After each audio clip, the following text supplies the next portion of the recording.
جو شخص یہ عمل کرتا ہے تونگری پاتا ہے، عزت دولت پاتا ہے، قرضے اترتے ہیں، رزق ملتا ہے، صحت ملتی ہے، اور اللہ شان و شوکت آنکھوں سے دکھاتا ہے جو یہ عمل کرتا ہے۔ یہ عمل کرنے والا نہ کبھی پشیمان ہوا ہے نہ پریشان ہوا ہے۔ آقا کی بارگاہ میں ایک شخص حاضر ہوا، بہت دکھ مسائل مشکلات میرے حضور نے فرمایا جب گھر میں جا اس نے یہ عمل کرنا شروع کر دیا۔ کچھ ہی عرصے کے بعد لوگوں نے اس کے جسم پہ، لباس پہ، حالات میں تونگری دیکھی، مالداری دیکھی، اور اس نے آ کے عرض کیا کہ میں نے اب تو اتنا ملا ہے کہ پڑوسوں کو دیتا ہوں اور لوگوں کو بھی کھلاتا ہوں، اور پہلے عالم یہ تھا کہ میرے پاس فقر، فاقہ، غربت اور تنگ دستی تھی، اب میں لوگوں کو دیتا ہوں۔ میرے پاس کئی واقعات ہیں، واقعات در واقعات ہیں۔ مدینہ منورہ میں ایک صاحب کہنے لگے ہمارے بڑے آئے تھے تو یہاں کی منڈی کی سبزیاں جو گری ہوئی ہوتی تھیں وہ اٹھا کے لاتے تھے، اور بعض اوقات لکڑیاں نہیں ہوتی تھیں اور بعض اوقات سبزی نہیں ہوتی تھی، اور فقر اور غربت کی عمومی چونکہ فضا بھی تھی لیکن ان کے ہاں کچھ زیادہ ہی تھی، اور میں نے ان کو آنکھوں سے دیکھا کہ وہ مسجد نبی میں آتے ہیں تو سعودی عرب کا بڑا نوٹ 500 کا ہے، 500 وہ نوٹ نکال کے چپ کر کے ایسے مٹھی میں دے رہے ہوتے ہیں،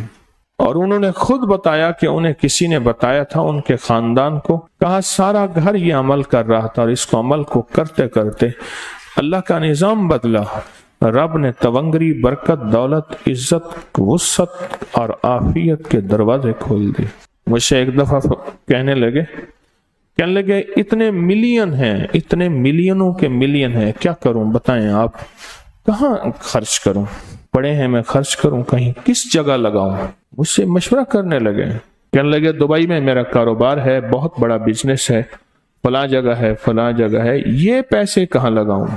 اس کی مشق کریں۔ بعض اوقات فقر اور فاقہ،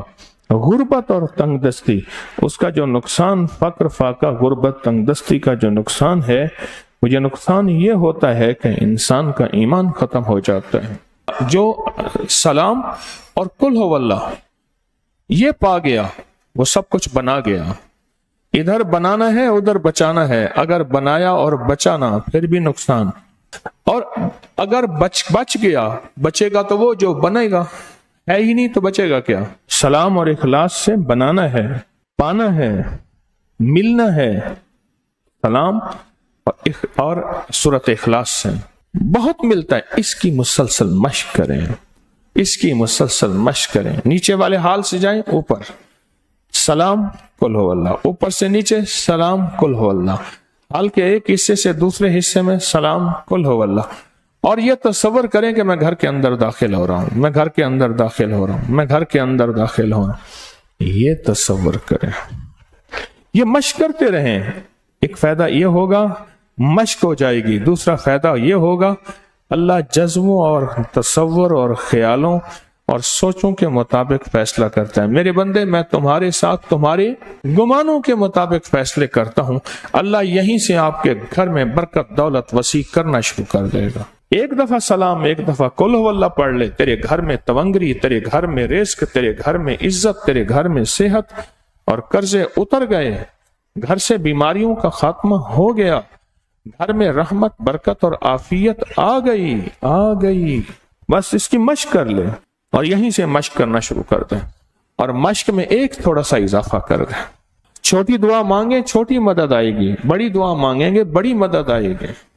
پھر سنیں ذرا، چھوٹی دعا مانگیں گے چھوٹی مدد آئے گی، بڑی دعا مانگیں گے بڑی مدد آئے گی۔ تو چھوٹی دعا تو یہ ہے کہ اللہ مجھے دے دے، میرے گھر والوں کو دے دے، اور بڑی دعا یہ ہے کہ اللہ ساری امت کو دے دے۔ بڑی دعا مانگیں، ساری امت کو سامنے رکھ کے اللہ سے مانگیں، اللہ سے درخواست کریں۔ اور یہ جو ایک دفعہ سلام اور قل ہو اللہ ہے، یہ گھر میں ایسے بارشیں کر دیتی ہے، تونگری کی، رزق کی، صحت کی، برکت